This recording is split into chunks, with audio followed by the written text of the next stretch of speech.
All right, welcome in, everyone. Today, we are going on a global journey, kind of.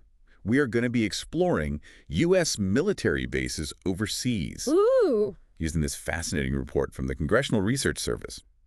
It's called U.S. Overseas Basing, Background and Issues for Congress. Oh, this report, it's dated July 10th, 2024. It's essentially, well, it lays out U.S. military presence around the world, explains why they're there, and, kind of gives us a window into U.S. power alliances and how they prepare for conflicts. Yeah, and I think a lot of people will be surprised to know just how many bases we're talking about here. It's not just a few, right? Oh, absolutely. We're talking hundreds, spread across dozens of countries. Hundreds. Yeah. It's wild. So by the end of this deep dive, you're going to have a much clearer picture of where these bases are, how they got there, and the challenges that they present in today's world. Yeah, definitely a complex topic, but understanding it is key to grasping, well, a lot of U.S. foreign policy and military strategy in the 21st century. For sure. All right, well, let's jump into it. First things first, what are we even talking about when we say overseas base?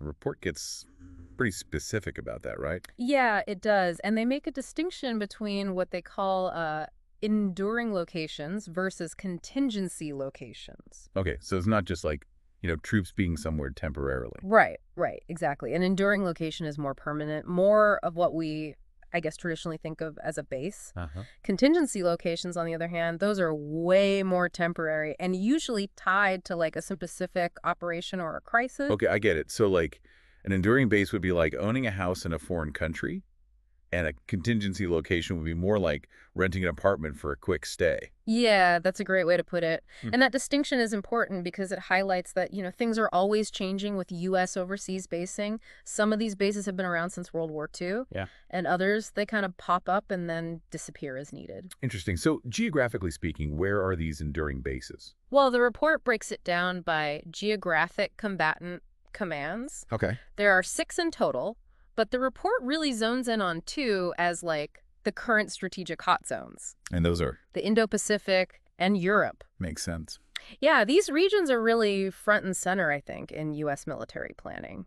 And for good reason, right? The Indo-Pacific's got key allies like Japan and South Korea. Right. But it's also where China is, really rapidly expanding their military power. Yeah.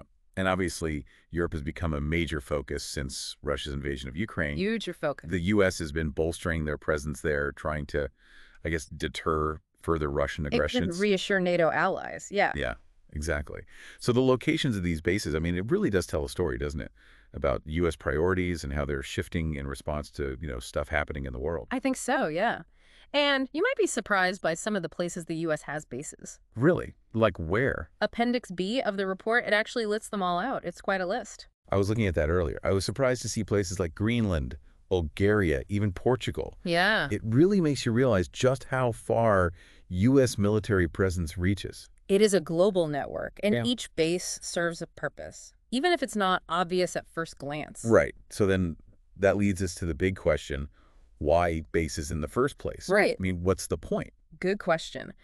Well, the report lays out 3 core reasons. They say it's about rapid response to military contingencies, deterring adversaries, and assuring allies. Okay, so basically being ready to act quickly if something happens. Yep. Discouraging enemies from, doing anything aggressive and showing our friends that we have their backs. Exactly. But there's a lot of debate about whether those goals are always achieved, particularly when it comes to deterrence. What do you mean?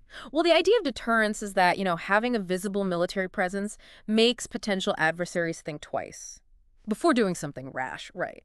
Right. But does it always work that way? I mean, that's a fair question. Does having troops and weapons in a region actually prevent conflict, or could it, maybe even provoke more tension?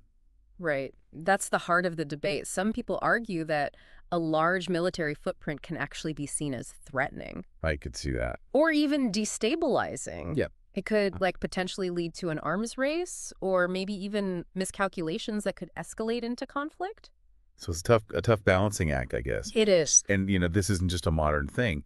The number and location of these bases, they've changed so much over time. Oh, yeah, absolutely. And that reflects, I think, how U.S. foreign policy has changed, but also the global balance of power, right? Think of it like this. The map of U.S. military bases, It's basically a reflection of history, right? We had massive growth after World War II. Uh-huh. Then you had consolidation during the Cold War. Yeah. And now we're seeing these new shifts driven by, well, China's rise, Right. the resurgence of Russia, the ongoing fight against terrorism. It's all connected. And I think understanding that historical evolution is it's crucial if we want to understand the debates that are going on now about these overseas bases. For sure. For example, after the Cold War, a lot of bases closed. Yeah. There was a drawdown of troops overseas. And now, with all this tension with Russia and China, we're seeing a renewed focus on strengthening those presences abroad. And that brings up another really important factor, money. Oh, yeah, of course. Maintaining this network, it's expensive. It has to be. And there are a lot of questions about, well, who's footing the bill? And that's where the whole burden sharing thing comes in. Right. Are U.S. allies, are they contributing enough to these costs? Big question. Are they really pulling their weight? Yeah, are they getting a free ride on American security, essentially? Yeah, exactly. And the report actually kind of digs into this a little bit. It does. Highlighting this concept of host nation contributions. So, we've got countries like Japan, South Korea, Germany, Kuwait. Kuwait, yeah, they're all contributing financially. Even places like Saudi Arabia, Poland, they're chipping into. Okay, but are those contributions actually enough? That's the question, isn't it? And even then, is money the only way to really measure burden sharing? That's a good point. What about the non-financial aspects of all this? Right. Hosting a U.S. base, it can give a sense of security for the host nation. Sure. Maybe deter some potential adversaries. It could even boost the local economy. But it's not always a smooth ride, right? There can be tensions. Oh, I'm sure. Over issues like sovereignty, maybe environmental impact, even the risk of getting caught up in a U.S. conflict. Yeah, it's complicated. It is. It's this complicated cost-benefit analysis for both sides, really. Sounds like a delicate dance. It is. But, okay, let's zoom out for a second, look at the bigger picture. Okay. The report mentioned this idea that the concept of what a base is might be totally changing. Oh, yeah. Things are definitely evolving. Yeah, like this Agile Combat Employment, or ACE, is that what they call it? Yeah, ACE. It's getting a lot of attention in military circles. What is that? So instead of these large, kind of fixed bases that are potentially vulnerable, the idea is to be more mobile. Okay. More flexible. I like it. Yeah, you think smaller, more dispersed units operating from a network of locations, almost like a swarm of bees, instead of just that single hive. So instead of having these massive fortresses that, everyone knows about, you've got these smaller units that are kind of popping up all over the place, making it tougher to target them. Exactly. That makes sense. Yeah. But is it as effective? Wouldn't spreading our forces thin make them weaker? Well, that's the big question, right? And it gets at the heart of the whole debate about ACE. The thinking is that by being more unpredictable, more agile, the U.S. can actually make it harder for adversaries to plan anything or disrupt operations. Right. So it's all about kind of staying ahead of the game. Yeah, it's about leveraging technology, partnerships, innovative strategies to create a more resilient force. It's almost like we're talking about the military adopting guerrilla warfare tactics, but on like a global scale? Yeah, kind of. It's an interesting way to think about it. Wait, how does that play out in real life, though? Well, the report gives some examples. For instance, in Australia, the U.S. is not only expanding their rotational marine presence in Darwin, they're also gaining access to other facilities like RAAF Base Tyndall. Okay. This lets them spread out, operate from multiple spots, and project power across a wider area. So they're basically setting up a network of smaller bases instead of relying on just one big one. Exactly. I see. Okay.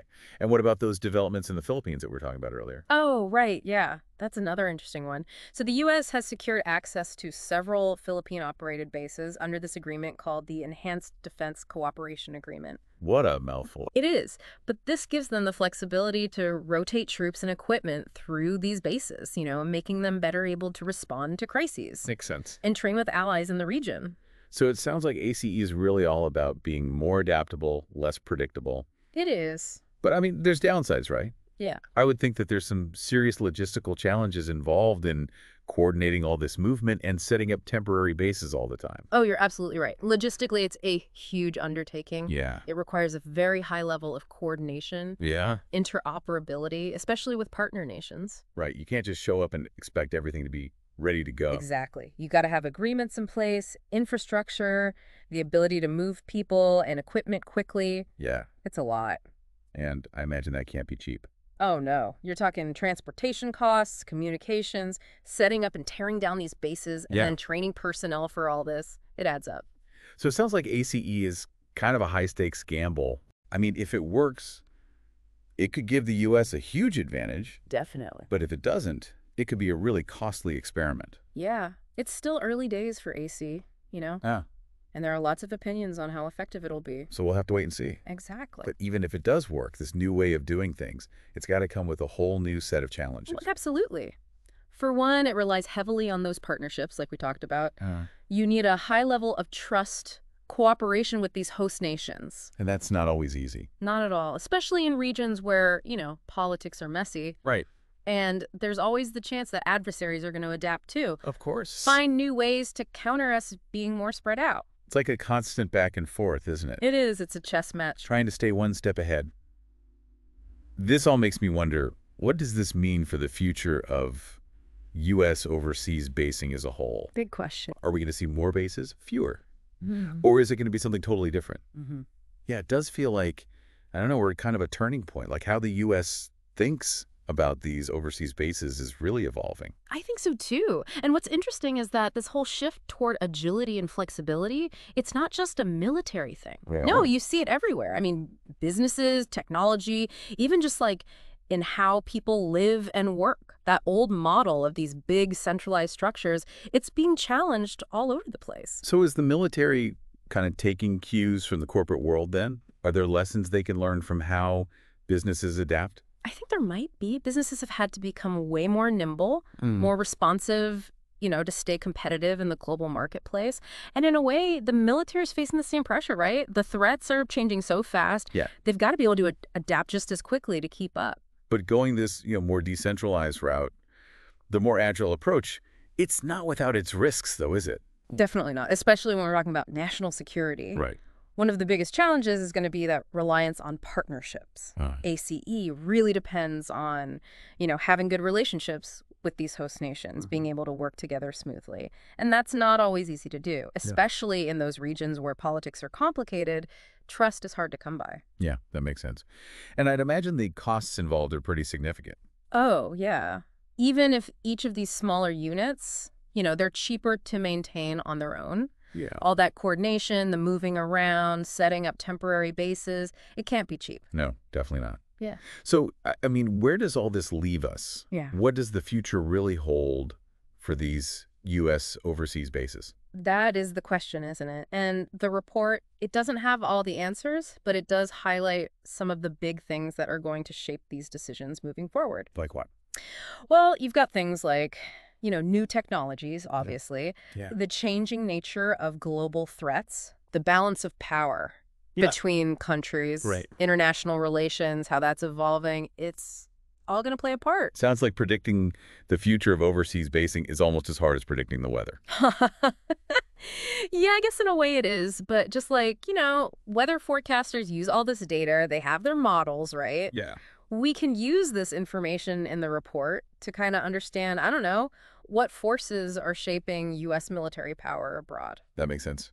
Well, we've covered a lot of ground today. We have. We've gone from, what is an overseas base to all these complex strategic questions, the history, the economics, even the ethical stuff. It's a big topic. It really is. And if you want to keep digging in, listener, Appendix B of the report is like a treasure trove. Oh, yeah. It lists every single U.S. base and site around the world. You can pick a region you're curious about. Yeah. Do your own little deep dive into the history there, the politics, the challenges, the impact. Yeah. It's like having a world map with all the U.S. military hotspots highlighted.